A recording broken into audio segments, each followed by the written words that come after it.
Welcome to Christian Parent Crazy World, the podcast that tackles tough topics to help you be a godly parent in an ungodly world. I am your host, Catherine Segars, and in today's episode, we will tackle these so practical questions for ADHD families. Do you feel like no matter how many reminders, planners, or sticky notes you try, something always seems to slip through the cracks? Do people struggle to follow your mid-sentence detours? Or maybe it's your kids who keep you guessing. And what about the emotional roller coaster of daily life? Does it leave your family feeling frazzled and disconnected? Yeah, managing ADHD in a family isn't just about staying organized. It's about understanding the unique ways our neurodivergent minds work and discovering strategies that truly stick. Together, we're going to tackle the real-life challenges of forgetfulness, emotional regulation, and the constant juggling act that ADHD brings, offering practical solutions grounded in science and filled with compassion. Yep, we're going to embrace this adventure with patience and lots of laughter. Oh, and I just might share how an ADHD diagnosis led to my daughter earning a full ride scholarship to college. Yeah, if you heard that right, there's always a bright side. That's the plan for this episode of Christian Parent Crazy World. So let's get started.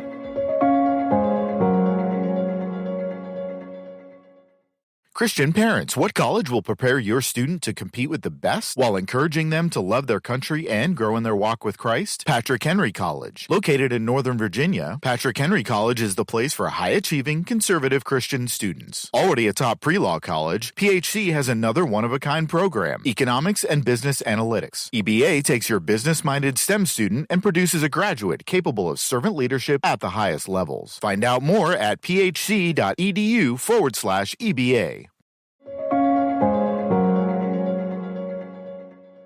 So last week, Dr. Tamara Rosier and I discussed what ADHD is and how someone with neurodivergent thinking patterns differs from someone who thinks convergently. And you guys, I don't think I have ever laughed so much in an interview. That show was the best of everything. It was raw and real and educational and encouraging and absolutely hilarious. It is one of my all-time favorite episode. So if you missed it, definitely check that one out. And we continue the conversation today with Tamara. We are talking about what it is like to live in a home where everybody's ADHD is bouncing off of each other 24/7. So just a reminder, Tamara is the founder of the ADHD Center of West Michigan, where she and her team help individuals and families develop strategies and skills to thrive with ADHD.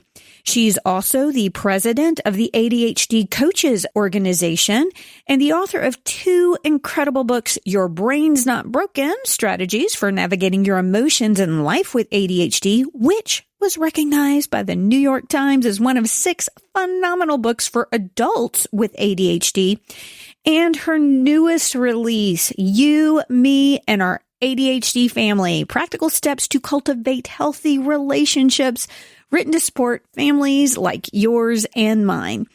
Alrighty, so don't forget we are doing another book giveaway on Tamara's newest book, You, Me, and Our ADHD Family. So stick around to the end for details on that.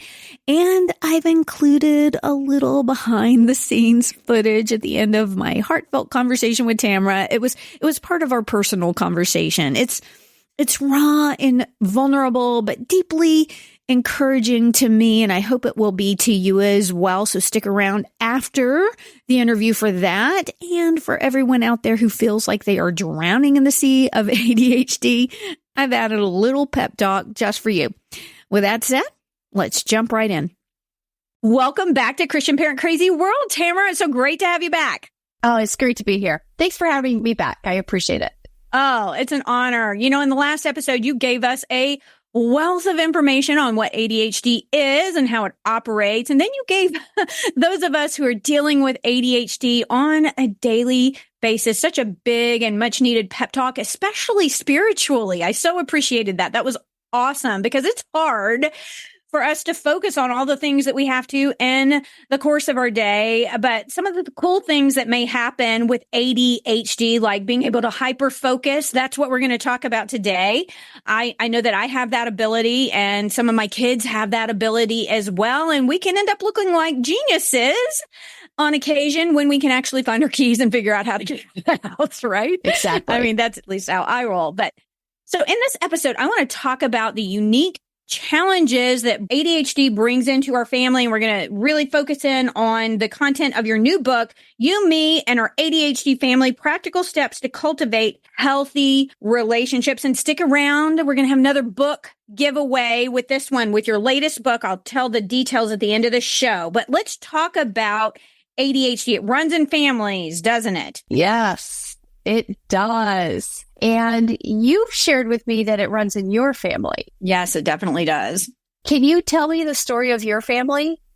Yeah. And the other thing I want to talk about at the end of this show, by the way, is I actually ended up getting a full ride scholarship for my daughter because of her ADHD diagnosis. And I'll tell you how that happened. Oh, yeah, no kidding. Oh, I would love to hear that. Yeah. So I want to get to that in a little bit. Yeah. But what happened was my kids were complaining about their ability to focus. And so I'm like, oh, whatever, and I actually was very resistant to get them tested because I don't like labels and I want excuses.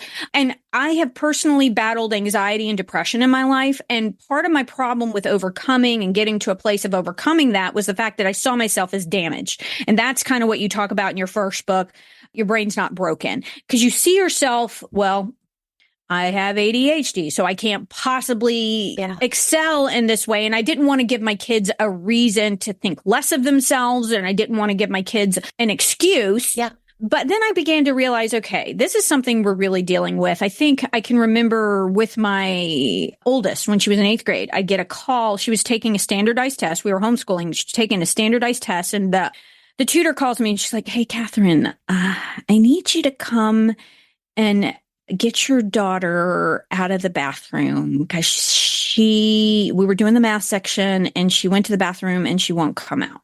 Oh. And so I had to go, and she was having a complete and total panic attack. Yep. During the math section because she struggles in math. And I was like, I had to go talk her off the ledge. She was feeling like an idiot and she was feeling stupid and she was panicking because the ticking time, the ticking clock and all of this stuff. And so I got her out and, she ended up doing just fine on the test. She still struggles in math, but the test results came back that she's exceptionally bright. She's very, very smart, but she was struggling. And so my sister-in-law was telling me, hey, you can get accommodations on the ACT and other stuff. If you SAT, ACT, and I'm like, I really want her to be able to perform to her best ability and not have a panic attack. And so that was what initially got me through the gate. The impetus, yeah. That was the impetus to getting her tested. And then, well, I might as well, maybe I should go ahead and just share this now so I don't forget. I'm so afraid I'm going to forget. It's okay. I did write it down to come back to, but go ahead. Yeah. Well, so what happened was and so my other kids were, my third was really struggling just with her focus. She has trouble reading and she was just struggling with her focus all day. And she just kept telling me this. And so I went ahead and through our insurance, I got her tested, and the doctor sat down with me and she told me what she was facing with the challenge she had from going from one task to another was just really huge. And I felt horrible because I was just getting frustrated because she wasn't getting it done, right? Exactly. And yet she's my kid. You dangle the right carrot. Holy cow, can she perform? And she's smart. Very, very smart. So I tell them, okay, if you don't get the room cleaned, you're not going to youth group tonight, or you're not going to Civil Air Patrol. Oh my gosh, she pulls this rabbit out of the hat every time. She can hyper focus and get her done. And she can do that with her schoolwork too. And turn in, I'm like, okay, let me just make sure you did not use AI in order to write this paper because it's really great. She's very, very smart. And so I got the two of them tested, but let me go ahead and share this so I don't forget. My daughter, what I didn't realize, we went through the Office of Vocational Rehab in the state of Alabama. And what I didn't realize was not only was it going to help with her testing, she did get special accommodations. She got a separate room. She got extra time. Oh, wow. On her test, what she needed. Yeah. But then what they explained to me is through the state, because it's recognized as an official disability, that she would be eligible for assistance from the state. And so I'm like, okay, well, any assistance is great. And get this, we were actually considering a job down in Louisiana, really, really armpit sweaty, like so hot and humid, because it was going to pay a lot more and we could help our kids get through school, and we got 5 kids and all this stuff. And that didn't work out. But this is what God provided for us. We ended up applying through the Office of Vocational Rehab for her to get assistance. And I kid you not, as sure as I'm sitting here, we got the assistance back. And it does depend on how many dependents you have and what your income is, but we got 5. Yeah. So they covered 100% of her tuition to our local university. Wow. They covered her books. It doesn't cover housing. She's living at home, but it covered her tuition, her books. It covered an app, a note-taking app, which those things are incredible these days. I don't know if you've seen those note-taking apps. They record the whole lecture, and it's amazing, those note-taking apps. And we actually got a full session with someone to explain with us how to use it, all because of her ADHD diagnosis. And I'm not even kidding. Praise God, a new iMac Air. They bought her a new computer. All of that was completely covered because of her ADHD diagnosis. And now I'm telling her, and not only that, she gets accommodations in her college classes if she needs extra time on her math test or whatever. Yeah. So all of that was a result of the ADHD testing. So because of that, I'm like, dude, I'm getting all my kids tested just in case. Yeah. Anyway, so that's kind of our journey. And as I mentioned in the last episode, I was listening to your episode, and somehow, because I'm not really passionate about medical issues, it's just not my thing, I did not connect the little acorns back to me. But when I heard you describing on, I think it was the Pirate Monk podcast, what it was like to live with ADHD, a lot of the material we covered in the last episode, I was just bawling my eyes out. Because first of all, I'm the tree they fell from, and I'm struggling with this every day, all day. But doggone, look at what we've accomplished. I've got 5 brilliantly smart, beautiful, amazing, kind, compassionate, loving kids. And I've got over 100 episodes of this show. The things that I'm passionate about, I can hyper-focus on. So that's kind of been our journey with ADHD. And you didn't really share a lot of yours in the last episode. You were in a family that was all ADHD, weren't you, growing up? Yeah. Well, yeah, I just want to ask you one other question. So you have it. Yes. I'm sorry. No, I'm pretending I'm the interviewer. That's so okay. If you just bear along with me a second. No. Now think of your parents. Yeah. Mm-hmm. Which one of them is likely, we're not diagnosing, but which one is likely to be diagnosed with ADHD? Yeah, it's not, I don't think it's my mom. My mom was pretty good with a discipline and focus and all of that kind of stuff. And you had described in some of your personal history, like you just never got the perfectly made lunchbox with a note in it and all of that kind of stuff. No, my mom was definitely more that way and still is. And she's pretty disciplined with that kind of stuff. My dad, I think, though, he can get he's just sucked into some sort of a book he's reading or something he's writing. There you go. And Rome is burning around. That's me. Rome can be burning around me. And if I'm passionate about something, if I'm reading something or writing something or working on a podcast, it's like 7:30 and kids are coming to me. What's for dinner? Oh, yeah. Dinner. Oh, right. You have to eat today? Okay, you want dinner? You want what? This thing called dinner? I wouldn't eat. Honestly, I don't care about that. I mean, I do eat, don't get me wrong, but I mean, just, I will work through a whole day if I'm passionate about what I'm looking at. So yeah. If you look at, so let's kind of tag your dad. Now look at his parents. Which grandparent do you think had it? That one, I don't know. They passed when I was a little bit younger. We lived in a different state. So I don't know. That would be, I would have to ask my dad, honestly, to see which one of his parents. And my grandmother, unfortunately, she kind of had dementia. So I'm not sure that kind of interferes with brain function, obviously. So I don't know of those two, but yeah, I'm sure it probably goes back there. Yeah, it can. I know enough about one side of my family that I can trace the ADHD back to my great-great-grandfather. Oh, wow. Okay. And you can do that just by watching behaviors. Yep. So if I look at my grandfather, and I promise I'm going somewhere with this, if I look at my grandfather, he was educated in Ironwood, Michigan, which is in what we call the Upper Peninsula in Michigan. So it's kind of right over Wisconsin. And It was a mining town. And he was left-handed, and he wasn't catching on to school right. And, back then they would slap your hand with a ruler, all this stuff. He dropped out when he was in 6th grade. Oh, my. To work in the copper mines. But this is okay. He ended up migrating down to Grand Rapids, Michigan. And remember, he was born in 1913, so times were different. He eventually became an engineer. Wow. With a 6th grade education, he taught himself. That's amazing. Engineering techniques. Seriously. So he worked for American Seating. Yeah. Oh, wow. So he was smart. But Yes. do you see how he just didn't fit? Yeah, he didn't fit in that conventional educational system that we've designed in our country, which is why a lot of us with ADHD and stuff find a better home in homeschooling. So Exactly.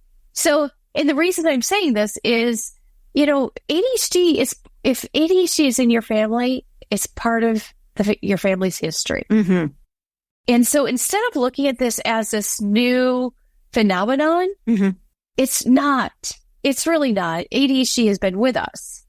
Now, if your listeners have alcoholism on either, side of the families, a lot of times frustrated people whose brains aren't working, and this is like in the 1900s, would turn to alcohol. Well, it still happens in the 2000s, but would turn to alcohol. And so a lot of times alcoholism can be a clue that there might be ADHD in your family tree. And so I just want us to appreciate how far back ADHD can go. This isn't new. This isn't invented. This is our brain. Our brains are neurologically different. not damaged. Still God made, still God approved. Yeah, not broken. Right. Well, what do you say to those people, though, as a doctor who, and I've heard them, it's not really a thing. And in some senses, I guess we need a way to describe the way our brain functions because it doesn't fit. We're square pegged in a round hole in our current. Exactly. So exactly. Yeah. Speak into that because they think, because I guess it's all the round pegs that fit into the round hole are telling the square pegs, well, that's not a thing, right? I mean, isn't that adorable? Yeah. Yes. Oh, it's so irritating to me because they're like, well, if you just worked harder. Yeah. Really? Because I'm a really hard worker. I am too. I work so hard. And I'll still lose my keys. Oh my gosh, yes. Exactly. So, first of all, we can see the brain now. Yeah. So the naysayers 20 years ago were like, I just don't think it's a thing. ADHD was first identified by different names in the early 1900s. They were starting to go, there's this thing that people tend to have to call it. And by the way, ADHD still has a lousy name. They'll probably be renamed here in about 10 years. Really? Yeah, because it's not about attention deficit. We actually have too much attention. That's it. We're focusing on too many things. There's too many distractions and we're passionate about them and our brain does not know where to land. We don't know which one to choose. Yes. We don't know which one to tune out. We don't know which. So to the naysayers, I say, educate yourself because now we can see the brain. We can see through fMRI scans that ADHD brains perform differently than non-ADHD brains. So saying that ADHD doesn't exist is just a 20-year-old kind of argument. I would say update your knowledge base. However, how we treat ADHD, that's the hot debate now. Yeah. Right? And that's okay. We're not going to get into that in this one, but it's okay. But ADHD is very sensitive to the environment, which means on the days that I have kind of a lot of free time, I can kind of do my own thing. There's no pressure. I can end up on my paddleboard in the middle of my lake. Those are great days for me. Yeah. And I don't look that ADHD. Yeah. By the way, I want a lake. I want a paddleboard. That would be really awesome. Guess what? I'm not on it today though. So, yeah. And winter's coming. Yeah. But I guess what I'm saying is I don't look like I have ADHD on those days because my environment is not forcing me to use that executive function that we talked about in the last podcast. So I really want people, please, I'm begging neurotypicals, stop saying, well, if you just do it for a few minutes, you'll get done and you'll feel better. or just try it, or just. Mm. We're working hard, and there's other ways we can do this, but we hear the justice like a shame message. Yes. Mm-hmm. Catherine, why can't you just do this? Mm-hmm. Just remember this. And then now I'm going to put it as a litmus test for your loyalty to me, if you remember this. Mm. Right? Yeah. You winced. Yes, I know. Right? So, yeah. So now let's take this to the families. Yes, let's do that. So when there's one ADHD person, there's probably many.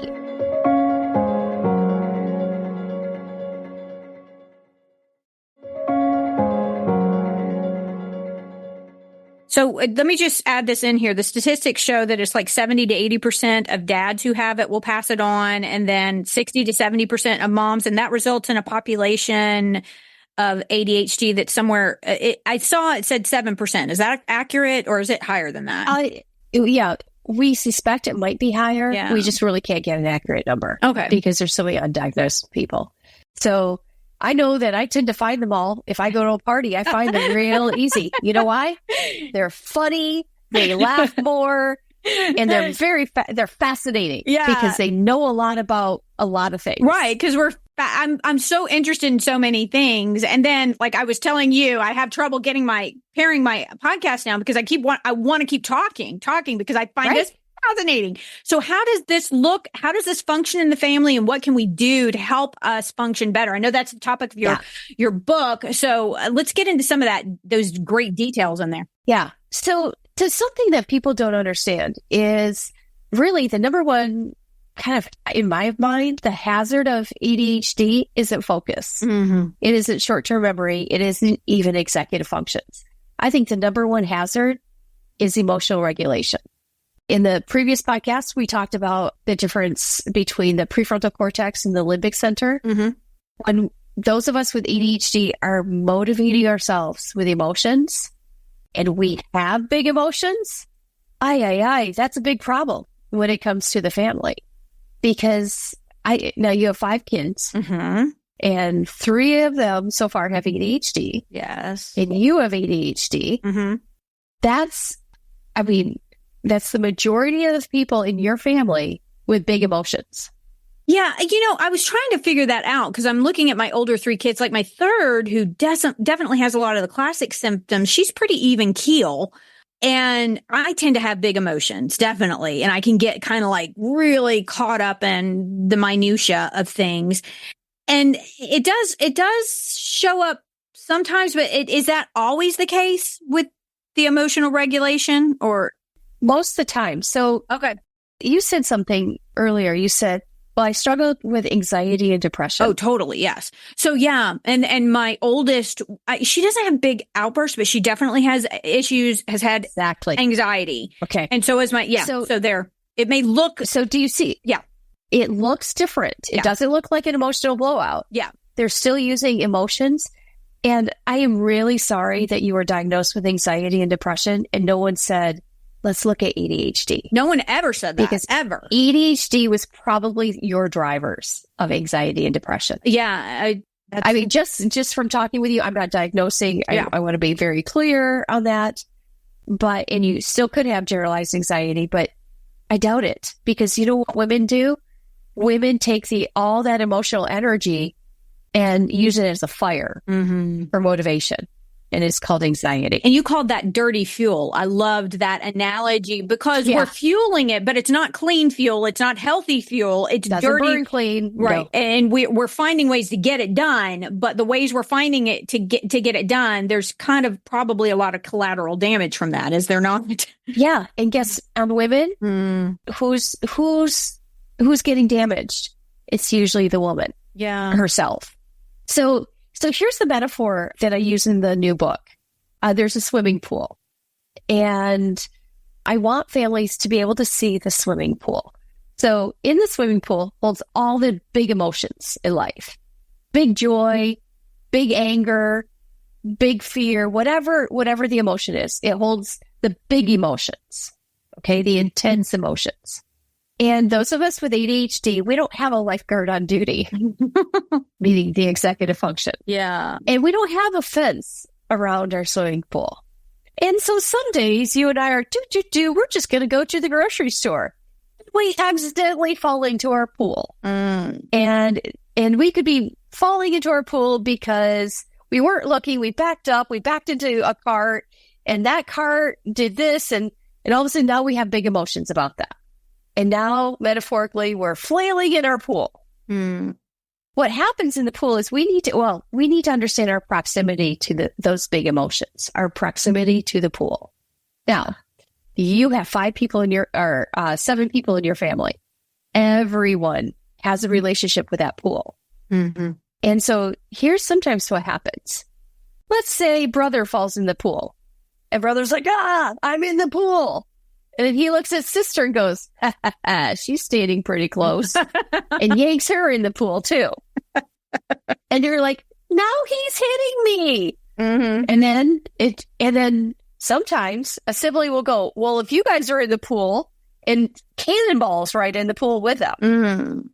And parents, seeing the commotion in the pool, will jump in like, I've had enough. And they jump in the pool. Do you see how ADHD families can all end up in this really sad pool party? Yes. Screaming at each other? Totally. Thanks for being honest. If you said no, I'd be like, I don't think are you watching? Because humans do this. I think it happened right before we started recording with one of my kids in a bathroom needing toilet paper and nobody willing to. I mean, it's like, seriously, everybody is screaming. I'm trying to get ready for the interview. I'm like, just take them some toilet paper. I mean, how hard is this? Is it that hard? And then, well, I'm doing this. And I'm like, anyway, so yeah, I do see that. It certainly does happen. I love you for saying that because that is real family life. Oh my gosh. Right there. Yeah. And it happens all and people the time. Can throw, and we find ourselves in the pool yelling and screaming at each other. And it doesn't mean we don't love each other. It means we have big emotions. We all fell into the pool. Now, what we need to learn to do is take responsibility for when we fall into the pool, learn to swim to the other side, and get out of the pool. And we can't say, well, he pushed me in. We can't say like, well, if you didn't ask me to clean my room, I would have jumped in the pool. Like, we were too close to the pool and we fell in. Now, I'm going to tell you something. I fell into the pool at baptisms and dedications. I fall into the pool with joy, not anger. But I'm just like, this is just a beautiful picture. And then I'm kind of overcome. Right? Or if someone tells me they're pregnant, I'm like, I was so happy for you. Yes. And I get so teary-eyed, and I literally have these big emotions for people. I do too. I fall into my pool because of that. But also, tell me though, this is something that I've always had a problem with. It's like when I hear something tragic, I can't get out of the pool. I'll go into the pool for like a week sometimes. If something tragic happens to a friend or even somebody I don't know, it's like the truth. The rumination is just, I never connected that to ADHD before, but that to me is where I can literally be sidelined. And I've told people, please don't tell me of something tragic happening to a child because I will end up in the pool and I can't get it out of my head. At all. Right. Well, remember, I talk about unregulated empathy towards the end of the book. I went straight, I might have skipped to that section before I read the whole book because I'm like, I know I need this one because I have such big issues with that. Yeah. I can't regulate it at all. Well, it's related to our pool. No, it's related to the pool. I never knew that. I never knew that. And so, now think about this though.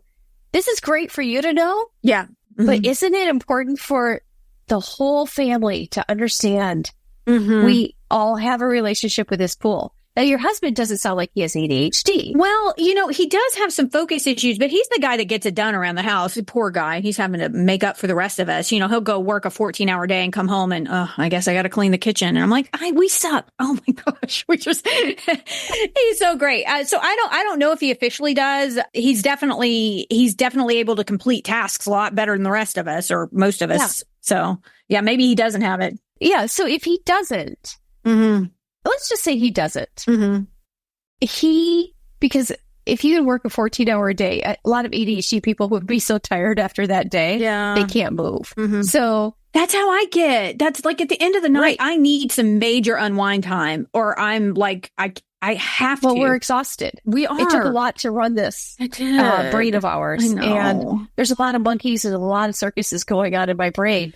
You've got the whole chapter on monkeys, which I loved in the book. Yeah. It's all the different and I narrowed mine down to 5. I'm like, these are definitely the monkey you use those to describe the kind of negative emotions that we're dealing with through the course of a day. And I thought that was so helpful. I want to pause here for your listeners. If they're just like, whoa, pools, monkeys, what's going on here? Just to be clear, I take complicated concepts. Yes. And I make a story out of them or a metaphor. And I do that because not everyone wants to read or wants to know kind of the deep theory behind it. And so that's why I use metaphors. So we're not talking about monkeys jumping into pools. That's a different metaphor. Yeah.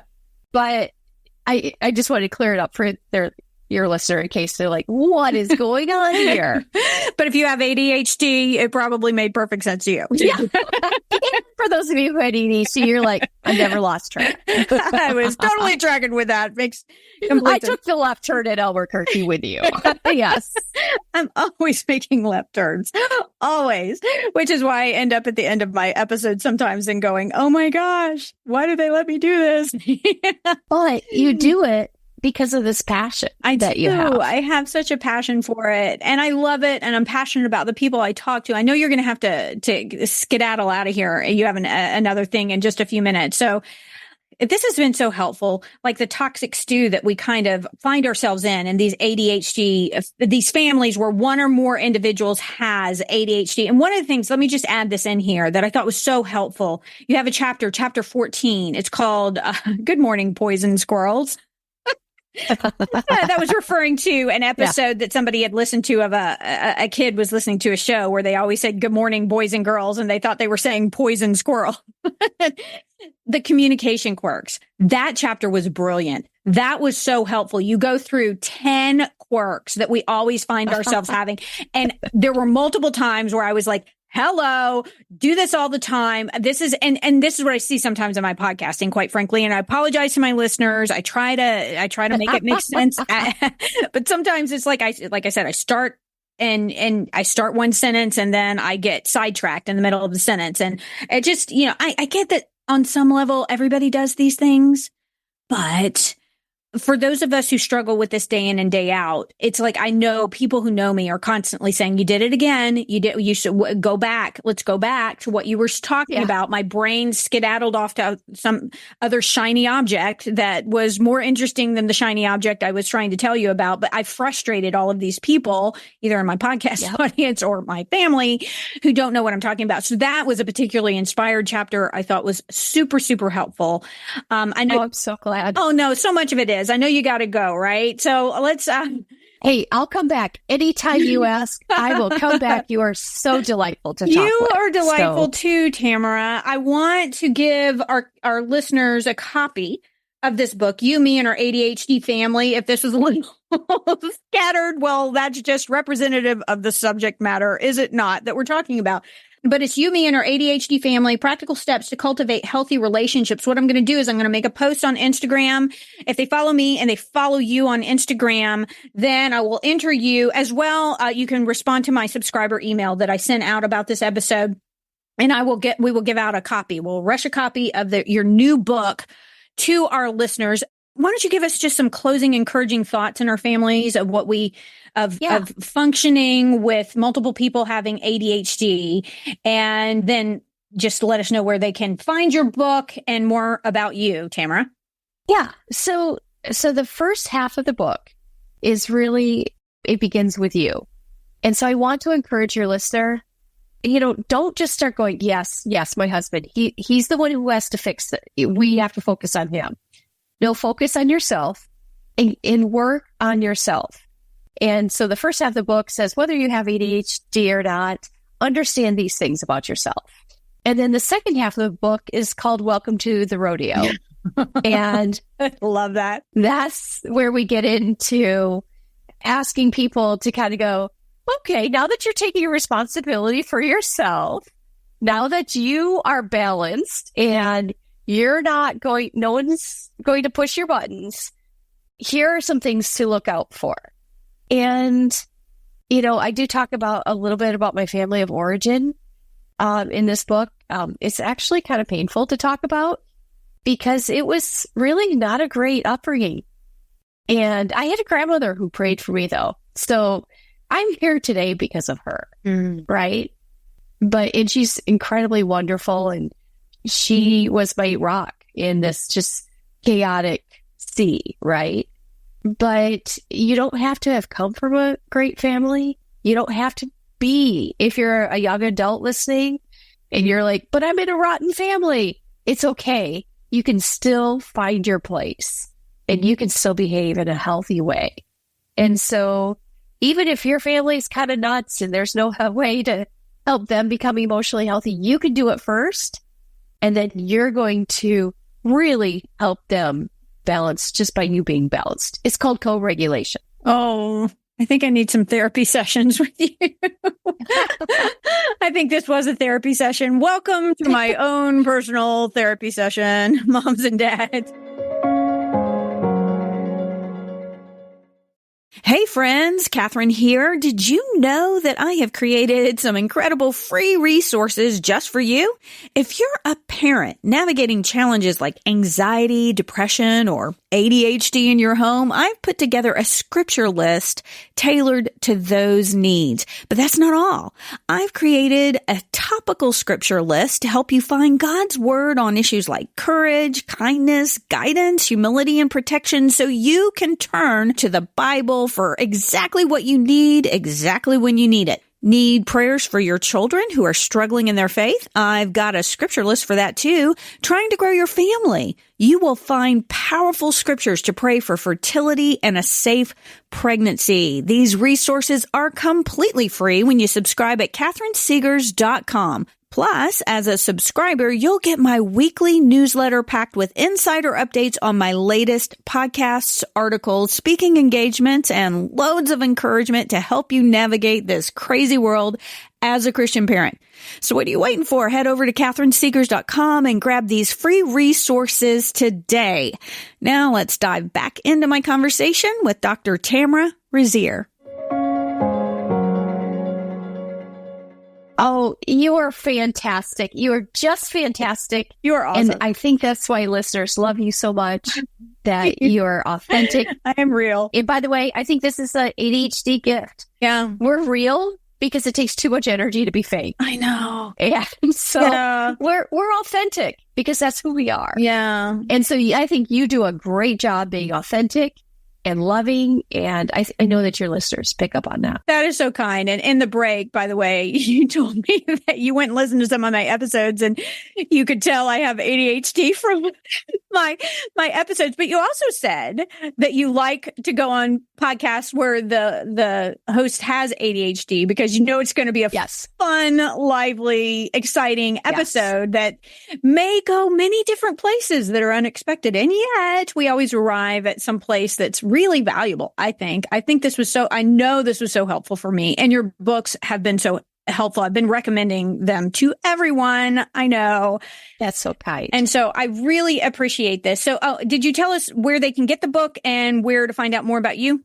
You can get my book anywhere books are sold, and you can go to my author website, tamararosier.com, or at the center where I lead, MIADHD.com. That's M as in Michigan, ADHD.com. Thank you so much. I honestly cannot remember if we did that in this episode or just the previous episode because it's not on my whiteboard anymore. We did it both times. I just happened to remember that. Did you? We had already done it in this episode?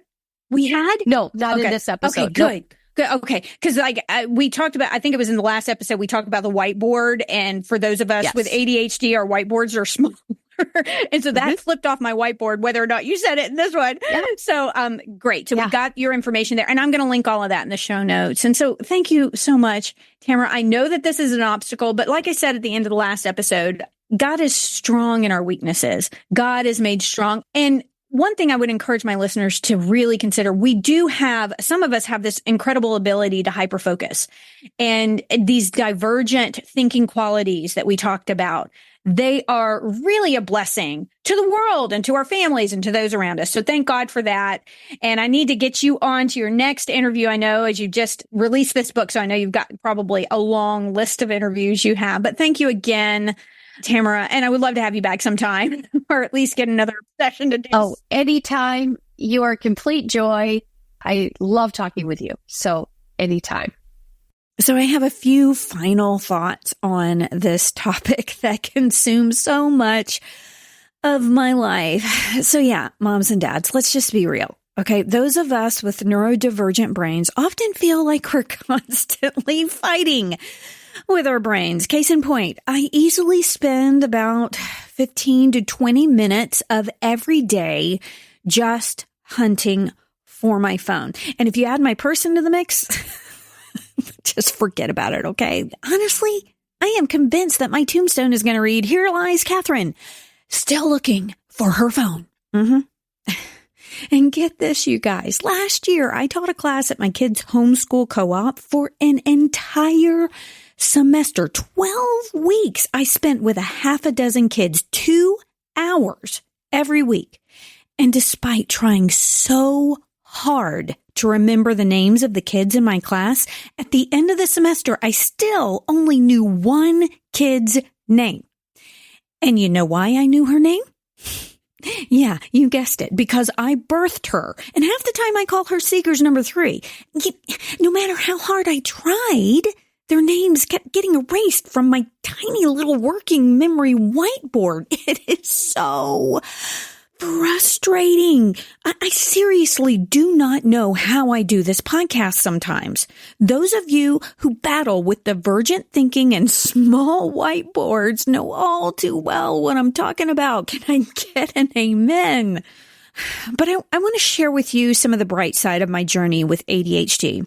I want to air a little of my in-between podcast conversation with Tamara, because while I'm pretty vulnerable in this exchange about my insecurities and my weaknesses due to the way my brain functions, the fact that Tamara, who is very, very much in demand as a podcast guest, took this interview with me due to my ADHD is such a compliment. That is so encouraging. Now, we recorded this months ago, but I think about this exchange a lot, especially when I'm listening to one of my interviews and I'm beating myself up about my tendency to get flustered or change topics mid-sentence. So I'm going to play this clip and give you a few pep talk closing thoughts on the flip side. You know, I really, I turn down a lot of podcasts because I'll listen to them and I listen to how they speak. I'm like, oh no, they don't have ADHD. This is going to be a boring interview, Tamara. Don't take it. It's not going to be your best work. That's hilarious. And so I'm dead serious. And so I knew you had ADHD. Yeah. Speech patterns. And not to judge, but just, I'll love her. I'll be able to speak. You could hear it in my podcast. I'm sure you could. Of course. Of course you can. I knew you were, I told you I had it, but it's obvious. And that's the thing, though. And I've talked to my directors. We just had a meeting recently. And that's one thing I've talked to them about. I didn't mention the ADHD specifically, but I'm like, I'm passionate and fascinated by my guests. Exactly. And it comes across, and that's important. To me, the people I listen to, if you're dull, if you're robotic, if you're just checking things off your list, I'm just going to tune out. And so maybe I start a sentence and end it somewhere else. 2 or 3 times. And, I feel like when I go to edit the show, sometimes I feel like I'll tell my husband, man, I just so sucked in that. They were brilliant, but I sucked, and I'm so hard on myself. Yeah. But I do have to admit, I think I'm pretty engaging because I'm passionate about, what we're talking about. So anyways, I appreciate that compliment that you can read that in there, but it tends to be a more interesting interview when you've got somebody who's a divergent thinker, perhaps. Yep. And you go interesting places. Yeah. Tamara mentioned that she could hear my ADHD in my speech patterns. And that's not exactly ideal for a podcast host. So I spend hours editing my episodes myself, even though Live Audio has people that they pay to do that for me. Why? because I'm trying to smooth out the ADHD wrinkles in my life. And still, Tamara noticed, because it's hard to hide. I'm telling you all of this because I know that so many of you feel like you're barely keeping your head above the water. You get to the end of the day and you just think, what did I even accomplish? Or you're beyond worried about that kid who just can't get their act together. I mean, how are they ever going to make it out in the real world? And let's be honest, it's easy to feel like a failure. As a parent, I have been there so many times this week. Trust me, I get it, you guys. I get it. But here's the truth. ADHD doesn't define you or your kid. It's not who you are. And while it's easy to get caught up in the chaos, let's not forget the bright side. We are passionate, creative, smart, and loyal. We feel things deeply. And we're a lot of fun to be around. We see the world differently, and that is a gift. And hey, hyper-focus can be a superpower. The incredible guests who come on this show, they're here because of all the good stuff ADHD brings to the table. And you know what? Oh my gosh, this is so cool. Just a few weeks ago, one of the biggest authors in the world told me that I gave him one of the best interviews of his life. Why? Because I was passionate and over-prepared due to my hyper-focusing, and I prayed a lot. So if you're feeling like you're stuck in the struggle, whether it's you or your kids, remember to focus on the sunshine. God made us this way for a reason. Our brains, they're not broken. We aren't a mistake. So celebrate the quirks, the creativity, the unique perspective you and your neurodivergent kids bring into your home and into the world. You know why? Because the world needs it. The world needs you and your kids. Now, don't forget to respond to my subscriber email or like and comment on my Instagram post this week while following both me and Tamara to enter for a chance to win a copy of You, Me, and Our ADHD Family Strategies for Navigating Your Emotions and Life with ADHD. We'll see you next week. I want to thank you for joining me today. Look, I know there are a lot of things you could be listening to right now, and I really appreciate that you took this time to spend with me. I hope you will join me for my next podcast when we take aim at some aspect of our culture that threatens to derail our parenting and steal our kids' faith.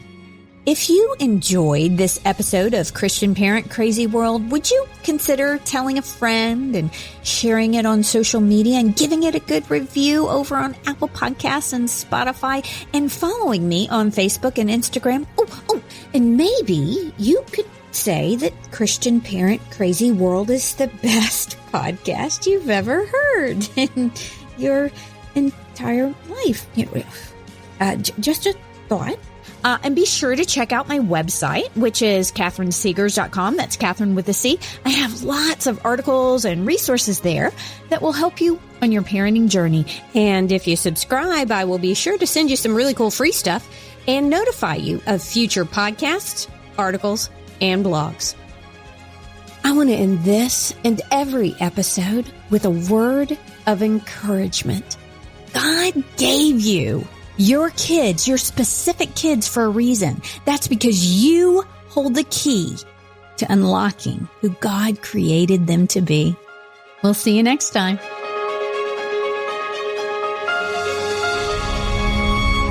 Christian Parent Crazy World is a production of Life Audio and Salem Media.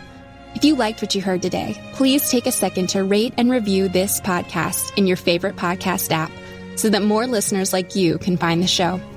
For more faith-filled, inspirational podcasts, visit us at lifeaudio.com.